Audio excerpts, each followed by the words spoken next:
Today's theme, obviously we've got a new year, so we are going to start seeing, for at least a week, loads of people running in the streets. You know what people get like, and so that's going to happen. And if you haven't seen those people running in the streets before, then realistically they should be wearing a t-shirt like this, which says, look, I don't really enjoy running, but I know I should run. And so that's what most people will kind of fall into that camp, like, I know this is good for me, I hate it, but I'm going to do it. But every now and then you stumble across the weird crowd. And the weird crowd are people like my friend Dan who love running.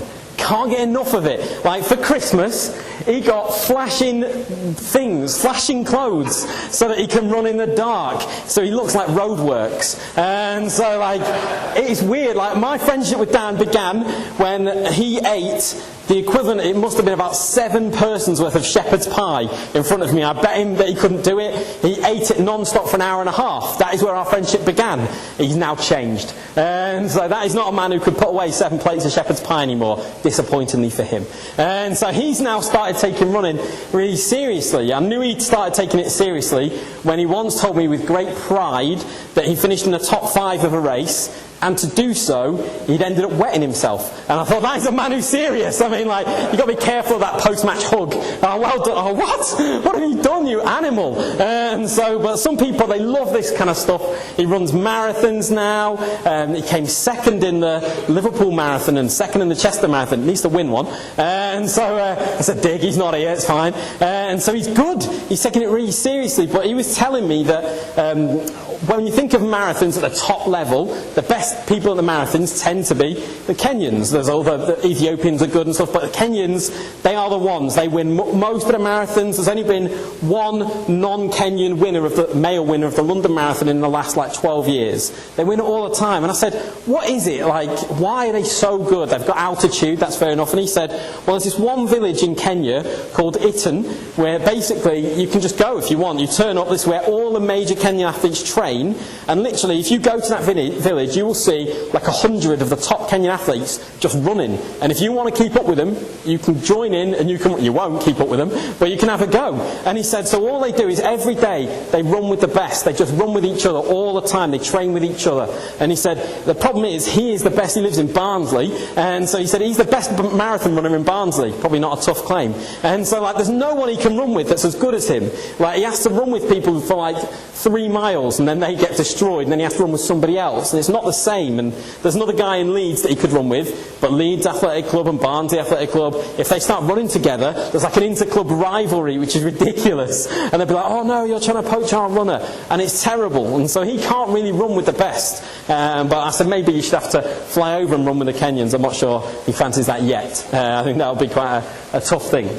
But we're going to look at kind of running mates. That's the theme of what we're going to be talking through today. And in 1 Corinthians 9, Paul says that we all run a race. Our life is like a journey, it's a race, and we run to get the prize. We have to take our lives seriously so that the calling that's on us to reach out to this world and tell them about this God who loves them so much that things can change and that he longs to be with them for eternity, that it's up to us to take that calling seriously and run our race as well. And we do that, and we're going to see by having running mates. But before we do the reading, I have got 3 volunteers to help me with something, because we're going to do a bit of a dramatised reading rather than just read it, and so some of you are now going to dread what's about to happen, but it'll only take a few minutes.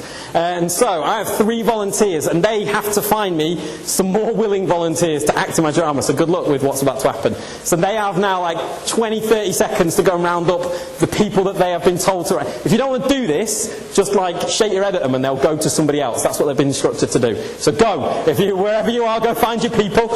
Andy's not a youth, but he can still go and find people. So you don't know what roles you're playing yet. All I'll say is some of you are going to play the roles of people who become Christians. Some of you are going to be here as particularly wise people in the council, and some of you are people of bad character to go into a riot. So you'll have to decide based on the crowds that are picked who we think is the ones with the bad character. Particularly, if you're in Dan's team, I'd be worried. How are we doing? Oh, you've got your 2. Andy's. Oh, Andy, you're not finished. You're up. You're in there as well. Oh no, yes. I didn't tell you that bit. I've stung you. So, Gabby, we've got one. Are you done, Lois? Are you done? One more. Have you got anyone? You've got P. Oh, look at... No, right. Okay, Gabby, can you arrange your people? You need your people together.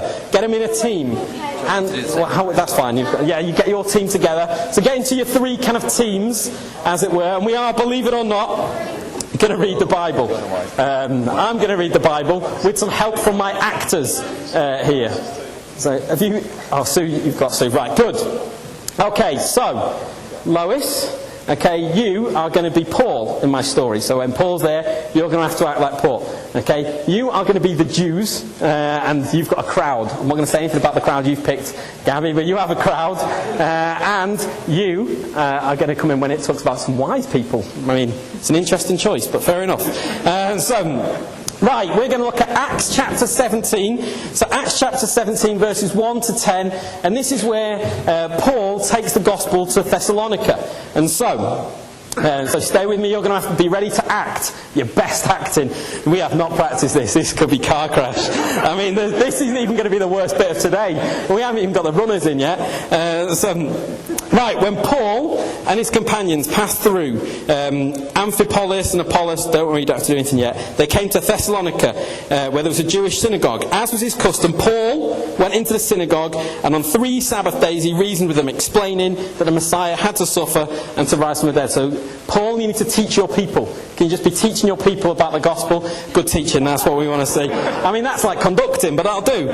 So, Paul said, "This Jesus I'm proclaiming to you is the Messiah," he said. Some of the Jews were persuaded and joined Paul and Silas, as did a load of God-fearing Greeks and a few prominent women. So, these are now your converts. So, I don't know how you act as converts, but you are now converts. It does say some God-fearing Greeks and some prominent women, so clearly you've chosen some prominent women in the church. So, again, interesting. But other Jews, Gabby, other Jews were jealous. And so they rounded up some bad characters. Good choices. Good choices, Gary. That is strong. You've rounded up some bad characters right there. So you've rounded up some bad characters from the marketplace, and they formed a mob and started a riot. I mean, that's not really a riot, is it? I mean, I'd expect to throw some stuff. That's a poor riot. I mean, I was expecting like trashing things, but no, that's your riot. Oh, good. Terrifying riot. So they rushed to Jason's house. Now I'm assuming Pete's going to have to be Jason, because he's the only man that you've picked. So they rushed to Jason's house. To search for Paul and Silas, which is Lois, but you've gone, you've hidden. You're away, Lois. You're around. You're gone. But when they couldn't find him, they dragged Jason and some other believers before some city officials. Oh, look, some wise-looking city officials right here. So they dragged them before... I'm getting crowed out. The mob has turned. They dragged them before some city officials. Where are we? Shouting, "These men have caused trouble all over the world and have now come here. And Jason has welcomed them into his house. They are all defying Caesar's decrees, saying there is another king called Jesus." And when they heard this, the crowd and the city officials were thrown into turmoil. You're in turmoil. That's turmoil right there. Then they put Jason and the others on bail, and so you have to give them some money, and then they let them go. Okay, and that is it, you can go. You can all sit down, you are released. Big round of applause for our actors. There's more volunteers to come. And so that is the story of Thessalonica. Paul goes, preaches the gospel, people become Christians, then they kind of get dragged before the city courts, they're looking for Paul and Silas, but Paul and Silas have gone, and then they are bailed and released. And that is what we know. But that is not really the passage that we're focusing on. I'd just like to do that. What we're actually going to focus on, we're going to do 1 Thessalonians 3. And that was just the context. That was what happened in Thessalonica. We're not going to get any more actors. I'm reading 1 Thessalonians 3. So in 1 Thessalonians, this is a couple of weeks later when Paul has gone, and Paul has moved to Corinth, and he's just writing a letter back to that church that have been arrested, that have been bailed, that are being persecuted. And so 1 Thessalonians 3 is a book which has some teaching in there, but has a lot of encouragement in there. In 1 Thessalonians 3, verses 1 to 10, it says, so when we thought we could stand it no longer, we thought it best to be left by ourselves in Athens. We sent Timothy, who is our brother and co-worker in God's service in spreading the gospel of Christ, to strengthen and encourage you in your faith, so that no one will be unsettled by these trials. For you know quite well that we are destined for them. In fact, when we were with you, we kept telling you we would be persecuted. And it turned out that way, as you well know. For that reason, when I could stand it no longer, I set to find out about your faith. I was afraid that in some way the tempter had tempted you, and our labours might have been in vain. So Paul's writing a letter a few weeks later saying these people were literally, I only spent 3 weeks with them. They've become Christians, and I don't know how they're doing. Have they been arrested? Have they just given up on it? Because 3 weeks is not a long time. So he sends back Timothy to find out how they're doing. And then in verse 6 it says, but Timothy has just come to us and has brought good news about your faith and love. He has told us that you have pleasant memories of us and that you long to see us, just as we long to see you. Therefore, brothers and sisters, in all our distress and persecution, we were encouraged about you because of your faith. For now we really live, since you are standing firm in the Lord. How can we thank God enough in return for all the joy we have in the presence of God because of you? Night and day we pray most earnestly that we may see you again and supply what is lacking in your faith. And so that's the letter that we're focusing on. Paul's gone, he's spent 3 weeks and that's it, and then he's writing a letter thinking, I wonder if they're still going. And he's so encouraged to see that they are still going on about it, and they are still going on with their lives, they are still following Christ. And that's the report. And we're going to look at 3 characters that are involved in running races, okay, or not involved in the case of the first one. So the first one is commentators. Now obviously many of us like watching sport on TV. It's the best way to do sport. It's safer, isn't it? So you watch in front of the TV, it's easier. And if you're anything like me, you can't really watch sport for long without becoming a commentator. You know, you watch it at first and you think that's good, and then before long you start going, oh, why has he passed that? Why has he done this? If I watch football with my dad, as soon as there's a back pass to the goalkeeper, he's down my ear. Never back pass. Never back. I remember when I was like 6 playing football, I was thinking, never back pass. My dad will have me. He hates it, but I don't know why, he just hates it. It's normally 99 times out of 100 it's fine, but he hates it. And so it's like you can set your watch back, the first back pass in a football match, and like, there it goes, and he goes, what a back pass in it! Oh, never changed, Dad. Never. 20 years he's been hating that. But like, I spent a lot of my Christmas party, probably an hour and a half, analysing just how bad the current Liverpool squad is. And you know, it will take an hour and a half, because there's a lot of problems in there, because we don't just like to watch, we have opinions, and we have comments, and we have things like that. And just as, I think it was Pete who was saying before, we can't live our lives just to get as many likes as possible. We can't live our lives to please the crowd. My mate, Dan, doesn't run marathons because some people at the end who he doesn't even know might give him a clap. Okay, if he does it for that, that's never going to be enough. Okay, this encouragement is not the same as just praise for what you do. Okay, being praised for doing something well is not really the healthy encouragement that we should be looking for. Because when you do things well, you'll get praise, but when you don't do things well, what happens? I have a friend who puts a status on Facebook, and if it doesn't get enough likes within the first couple of hours, he takes it down and pretends that it didn't happen, which is just very shameful. Because he can't handle it. He thinks, oh my goodness, I thought that was funny. It clearly wasn't funny enough. And just removes it. But we can live our lives like I remember the first few 100 times it felt like I was preaching, I used to come down and quit with God every time. Oh, that's it, I'm done, God. That wasn't good enough, I quit. Every single time. And I was so desperate for the crowd to see, oh, you're alright, that was good. I would just quit, and God must have just been like, shut up. Stop saying you're going to quit and then do it again. It's just annoying. And so in the same way that we can't live our lives for the crowd, in the same way, we can't just live our lives as kind of spiritual commentators. We can't kind of go around going, well, actually, I would improve this. I've been in so many meetings where someone said to me, how was that? And the first thing you say is, well, I wasn't sure about that song, or I'm not sure I agreed with what he said there, or I don't think I like. And it's so easy to slip into, how was that? Well, actually, I would improve this, or I would do this. And before we know it, it becomes kind of cynical, here's my opinion on what I thought, rather than, actually, that really touched me. God did this moved in me. Because it's so easy to go, actually, I'd improve that, I'd do this. And it's so important in this world that we can't be just commentators and giving our opinions all the time, rather than people who know what it is to encourage. I was looking at, someone posted something online 2 days ago, and it was quite a controversial Christian post, and I just don't get involved, and within within an hour, there was just a huge set of comments, and it was just like, people arguing backwards and forwards, and I was like, who cares? Like, what are we doing? And there's a good picture that kind of sums it up, and like, Anna didn't understand this, my wife, but she'd obviously had a nicer upbringing than me. But like, it's when a bigger lad comes up behind you when you're a kid, I'm sure it's happened to somebody, and grabs your arms and starts hitting you with them, goes, stop hitting yourself. Stop it. Did that happen to nobody else? That's just a bullied child. Like, that's a whole other time. Right, well, I'll leave that one in the locker. I'll cry later. But like, that happened when I was growing up. Like, people would grab you and go, stop hitting yourself. And it'd be so annoying. You'd be like, I'm not hitting myself. You're grabbing my arms, and I can't do anything about it. And like the church, we know what it is to hit ourselves. We know what it is to kind of say, oh, the church is doing this, or I don't like this, I don't like that. And I do not stand here saying I don't do this. I've had to unfollow some Christian preachers, because all I want to do is go, Anna, look what they've said now. And all I want to do is rant about how I disagree with them. She's like, what's the point? What are you doing? And she's right. All I want to do is get angry and rant. It just doesn't no one any good, doesn't do me any good, doesn't do anyone any good. So I just have to unfollow them. Like, what's the point? Because we're not here to be commentators and sit at the side and poke holes in what other people are doing. That's not what we're doing. Paul didn't send Timothy to kind of go, just feedback on how good they are. He sent them, it says, to strengthen and to encourage them. He sent them personally, not to give a report, not to judge them, but to be with them. And the second person, and this is where we're going to start to see roles that we do want to be involved in, is a coach.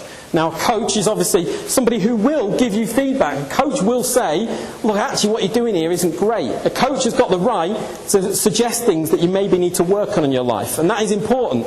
But they don't do it from a point of commentary. They don't do it from someone being at a distance going, I don't like that. They do it because they're close to you and they're involved with your life, and a coach has got the right to do that because they're not going anywhere. They're with you. Okay, and to be a coach, to encourage people as a coach, is not just to come up with some great cliche phrases. Yes, there we go. So no, encouragement, there's a point, is not just empty phrases by going like, you can do it, dreams, big exclamation marks. That's not the point of encouragement. Paul didn't just write these big letters going, you're amazing, everything's amazing. Because it's not just about empty cliches from people that you don't know. We can all read these kind of posts online, and they can be nice and good, but again, that will only last so long. True encouragement, again, has got to come from people within your life. So it's not empty statements, and it's also not saying nice lies. Now, thankfully, I don't have to partake in nice lies that often now, because at the moment I don't have children. And I realise, bear with me, and the reason I say this is because, for example, if you've got a picture like this, now I've got a little... Now, you've got loads of pictures who drew the snowman thing from Frozen, and my aim of life is to never watch Frozen. It's, even when I have kids, I'm going to try, because it must be overrated. Unless I watch it and, like, I don't know, all cancer is healed or all disease is stopped, then it must be overrated, because it can't be as good as everyone says. But anyway, this kid in the bottom left, that's not a real drawing, that's too good. I'm not having that. But my favourite kid is obviously this one. He's your man. Like, what do you say when he comes home? Like, he comes home, and you can't go, you son, you are an artist. What you should do, forget this school thing, you need to paint. Like, that's not really going to help him. Like, that's just a nice lie. Because as we all know, that's not great, is it? It's just not. And like, sometimes we think, oh, if I'm nice, that's encouraging. Well, like, nice lies don't help anywhere. Coach with a runner can't just say, you're going amazing, you're going amazing, you're going amazing, when actually they need to do a bit more and things aren't great. That's not helping anyone develop. And it's great that people would say nice things to you all the time, but actually when our characters are developing, when we want to be doing things that we've not seen before in our lives, what's not going to help is people just constantly in our ear going, everything's awesome, everything you do is awesome. I have a friend called Mark that I often refer to, and me and him can't sing. We just can't sing. And that's fine. We have no problem with that, because the Bible says make a joyful noise. And if there's one thing we do, it's make a heck of a noise. And so once we were in church, just trying to worship and sing. I mean, trying to worship is right, isn't it? Like, we were singing and we were making a noise, and the person behind us was so genuinely offended by how bad we were that they turned around and went, some of us are trying to take this seriously. And we were like, oh, some of us were as well. This is how bad we are. Now, if someone comes up to me and goes, I think you're an amazing singer, it sounds great, but it's not encouragement, it's a lie. Like, I've had somebody saying, oh, that preach was really good, and they weren't even there. And I was like, all right. And they said, I wasn't there. And I was like, well, all right, did someone... And they went, no, I just sure it was. Well, you can't say it was... Get out. Right? It's like, we just think, oh, if I say something nice, that counts. Real encouragement comes from people who know who you are, who see all of the flaws that you've got, and still believe you can do more. Because real encouragement can be really dangerous. You know, it can really take you from what you've always done, and it can take you to a place of thinking, I can do more than I actually really think I can do at the moment. Because real encouragement is something that we all need. And I was trying to think of possessions that I have that are meaningful, and I don't have many because my wife would say I'm dead inside. But I have a couple. Like, she has everything sentimental to my wife. She's not here, she's at work. Everything sentimental. She has so many things, which when you move out is a nightmare. Because my sentimental stuff could fit in here in the space. I could pack that with clothes. And like, her sentimental stuff fills the garage. Like, I mean, she's just deep in that. But I have two things, and we're going to see them both. One is a shoebox, and there's nothing in there, and it contains really important stuff like when Grimsby Town went to Wembley in 1998. Crucial, life-changing moments. But also, in there it does contain just about 4 or 5 letters that were written to me when I was a teenage lad and I hated church, and we had this gap year team that would come every year from all over the world, and they would come to Grimsby for like 3 weeks. And every now and then they would come, and it would be like a group of people who didn't know about my reputation, didn't know that I was a pain. And so for me it was like, wow, there's Christians here who think I could do something. And they wrote me some letters and said, do you know what, you could do this, and God's got these plans for you. And I'd heard that said in church, but I'd never had people just come to me and say, we believe that for you. And for me, I was like, seriously? Do you not know what I've done? Do you not know what I'm like? And they didn't care, because they just said, do you know what, we see what you can be, we see what God's got for you. You know, and I don't read those letters often, but for me, it's there because I know people have believed in me along the way. People have said, you know what, God is not finished with you. No matter what you've done, no matter what your reputation is, you know, God's not finished with you. You know, and so things like that stay with us as we go through time. And that's what the Thessalonians would have had from Paul, is that as Paul was writing to them, as Timothy went, they would have had, like, Paul corrects them in the letters. He teaches them some stuff where their theology is not necessarily right, but he does it from a way of saying, look, and guys, your faith is so amazing. Paul's saying, like, even while he's imprisoned, even while he's beaten, he's so encouraged by their faith. Even though they're only like 3 weeks old, he's so encouraged by what they've done. Like Jesus, when he walked the earth, you know, like, he walked with 12 people who made so many mistakes, you know, and he saw their mistakes, he corrected their mistakes, he taught them again, and he said to them, the gates of hell are not going to stop. The gates of hell are not going to stop you from doing what you've been called to do. How great must that have felt to go like, but really, Jesus, us? Like, we're kind of a mess. And he was like, no, nothing's going to stop you. And the only time that encouragement is in a gospel is in Luke 12. And he's in the encouragements passage, it's kind of warnings and encouragements, which are not great to go together, are they? When Jesus is saying, basically, you're going to get locked up, you're going to get put in prison, you're going to get beaten, and that's the encouragement. Like, but then he says, but don't worry about men harming you, don't worry about this, because the kingdom's so much greater. And so when they were going, and when they did get beaten, they'd be like, Jesus told us this was going to happen, it's not going to stop us. And they went through, and they marched through the world, and the world was changed. And the final thing that we need is we need running mates, because the best coaches are not just up on high that we can't relate to. The best coaches do their life around us. You know, Jesus didn't just teach people stuff on mountains. He lived his life with his disciples. The disciples would have seen what it took to follow God. They would have seen what it took to live out their life. And this is where we need running mates, because encouragement keeps us going. It keeps us going as people around our lives live out their lives following God for themselves. Like, a number of years ago now, I quit the church. I was in a church in Widnes, and probably about, 8 years ago maybe longer, 11 years ago, there we go, I quit the church because I was so obsessed with the fact that I'd failed God and kept letting him down. I was so obsessed with him that over the summer period, I just thought, I'm not going back to that church. I can't hold my head. I've just failed. I don't want to be there anymore. And so I sent a snotty little email just saying, I'm really sorry, I'm just not coming back to church. And I moved to Liverpool, and I was so concerned with the fact that I was such a failure with sharing my faith with people who didn't know God, that I was so rubbish at it, that I failed so badly, that I just want to go to a different church and just sit in the crowd and be amongst people.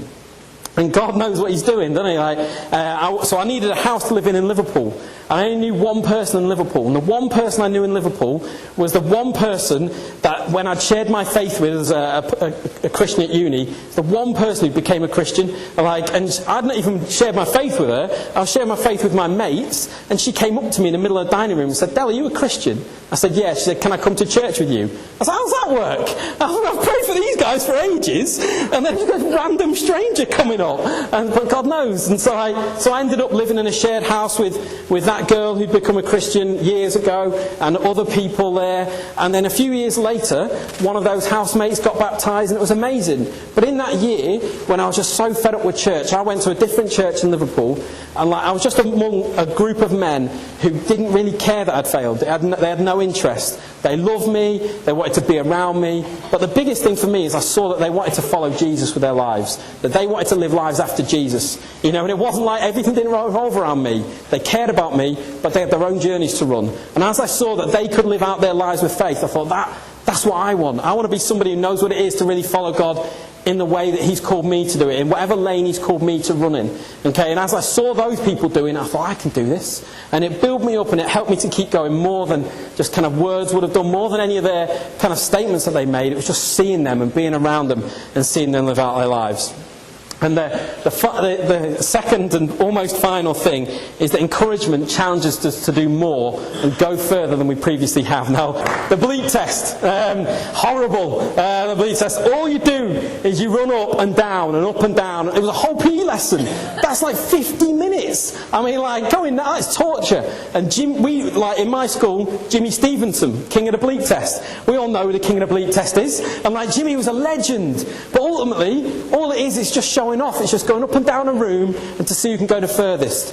And in our Christian lives, we cannot just impress the people in this room. If all I'm doing next week is meeting with other Christians and helping other Christians, I'm not doing everything that I need to be doing, because God calls us to look outwards. And if he's calling us to look outwards, he's calling us to look at people who don't know him. Okay, and I just can't do my best in this room within the kind of family of us as Christians, as church. We've got to go and look at people who don't know him. Okay, and I need to meet up with people from my work. I need to sit down with them. I need to let them ask me tough questions where I don't know what I'm doing. I need to love them when it's harder to do so. I need to be around them. Okay, and we can't just kind of go, well, I'll just do everything I can within this group. There's more for us. We do need to support each other. We need to encourage each other to look out. I can't sit in a group of 8 men on a Tuesday and we can't talk about sharing our faith with our workmates if I'm not doing it. If I'm not going out and telling my workmates about Jesus, I can't ask other people to do it. It doesn't make sense. And we're not here to run around and do just going in circles and doing the same thing. And the final prop, I said I had 2 things that matter to me, is my old football shirt from Grimsby Baptist Church. Grimsby Baptist Church and the logo. We were guns out. We didn't go in a Christian league. We went in a normal men's league. We named ourselves Grimsby. We didn't give ourselves a code name. We named ourselves Grimsby Baptist Church. We had Grimsby Baptist Church on our shirts. We prayed before the games. We were out there. We thought, do you know what? We're going to go out there to tell people about Jesus. And it was tough at times. We would hear other teams before, it was a 5-a-side outdoor league, and you played 2 matches a week, and we'd hear other teams going, yeah, but the Christians, surely we can just kick them, they can't do anything. I can hear you. And my mate had his face smashed into a brick wall. It was chaos. For the first year, the whole plan was they're just going to attack us. My mate played for the first game ever, and I scored a goal, and the keeper came out and said, you can do that again, and I'm going to smash your face in. I just got a goal. I didn't foul him. And he was like, does this happen often? You get threatened? Oh yeah, regularly. And for a year, it was tough. And my attitude as a 16-year-old lad was poor. I was so determined to win every game that if we lost, instead of going, oh, we've lost, I would just take it out on the rest of the team. They must have hated me. I'd be like, well, you did that rubbish, and you, I don't even know why you play for us. And they must have been, these older men in the church must have been like, is it right to smack a 16-year-old kid in the face? And it probably would have been.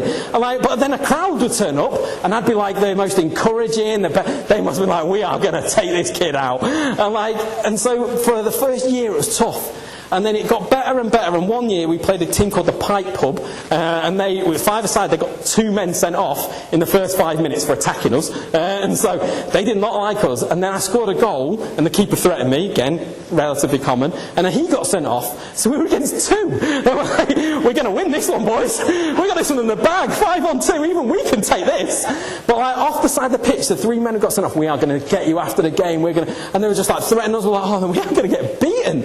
And then all the other teams in the league had realised what was going on, and then they just formed this kind of guard of honour and clapped us off. And because they loved us, we've been in there for 2 or 3 years, and they realised there was a bunch of guys who were not just going to attack them. There's a bunch of guys who wanted to play football. We took an interest in their lives. They thought it was weird that we prayed, but they asked us about God. And a few years later, we'd got to the point where we'd done that together. We'd been running mates, and just before I left for uni, one of my old schoolmates was starting a team in the league, and it was a much better team than the Grimsby Baptist Church, believe it or not. It's that difficult to believe. And they asked me if I'd join, and there was, you think, oh, I could win the league here maybe. But then you just know deep down, I was like, why would I ever leave? These are my running mates. These are my team. They have been patient with me when I was a nightmare. They've been there when we've been beaten up on pitches. They have prayed with us when people are hurling abuse with us. Why would I go anywhere else? This is my boy. These are the ones I want to run with. And that's what we want to be. We want to be people who have these running mates around us. Jesus teaches us that. He doesn't just kind of give us the Bible and some good words. He teaches us we need to live in community. We need to have lives that are open to each other, and we need to encourage each other. And so I'm not saying that with encouragement, Paul's letter is not there to replace God. We need to get our encouragement from God. We need to read things that will bless us. We need to listen to music that will bless us. We need to be open to his voice as he encourages us. But so much more, we need to also practically be people who live out our lives encouraging others. Because we can't, sometimes you think, oh yeah, well, who's encouraging me? And it's such an obvious question. And we can think, well, who is there? Who's there who cares about me? But all we can manage is what we do. And who do we care about? Who are we invested in? Who have you just encouraged for no reason to say, do you know what, you're good at this? Or I really appreciate you being in my life. I really appreciate knowing you. We need to be people who have that coming off our tongue easier. Because as we do that, people will start to think, do you know what, I can do more than I've done. I can be better than I've been. And we can make sure that we're people who, that if somebody's struggling with God, we need to make sure that we're running close to God so they can see us and go, I can do it. Because that person's not superhuman. That person's just a flawed person who loves God and wants to run after them like I do. And that's what God would ask us to do. And so I believe that God is a running mate. He's not uninvolved. He's not a commentator. He's not just sitting there looking at us hoping we do all right. He's on the move in this world. God changes hearts. He moves. He's alive. And he's looking for us to partner with him and hear what he's saying so we might be involved alongside him. Okay, and so I'm just going to pray. And then I'm going to hand back to Lucas and whatever. So God, I just pray, would you help us this year to know what it is to run with each other. Lord, help us to know what it is to run after you, Lord. To not just succumb to giving in. But Lord, that we would know what it is to look people in the eye and stick with them. That we would love people. That we would open our doors and look outwards. And that, Lord, that we would be a people who know what it is to hear your voice and to follow you wherever that would take us. Amen.